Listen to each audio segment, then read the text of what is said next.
ଦୁଇଟା କଥାତି ଆମର୍ ବରଗଡ଼ ଡିଷ୍ଟ୍ରିକ୍ଟର ନାଁ ବହୁତ ଅଛି। ଗୋଟିଏ ହେଲା ଓଡ଼ିଶାର ଭାତହାଣ୍ଡି ବରଗଡ଼, ଆଉ ଗୋଟେ ୱାର୍ଲ୍ଡ ଫେମସ୍ ଧନୁଯାତ୍ରା। ହେଲେ ଦୁହି କଥାଟା କେତେ ସତ୍ୟତା ଅଛି ଇଟା ଇନର୍ ଚାଷୀମାନେ ଆଉ ଲୋକମାନେ ଜାନୁଛନ୍।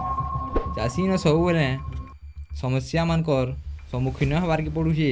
କେତେବେଲେ ଲାଇନ୍ କଟୁଛେ ତ ଆର୍ କେତେବେଲେ ଟୋକନର ସମସ୍ୟା। ଚାଷୀ ହିଁ ଜାନୁଛେ ତାର୍ ନିଜର ଦୁଃଖର କଥା କାଣା ହେଇଛି।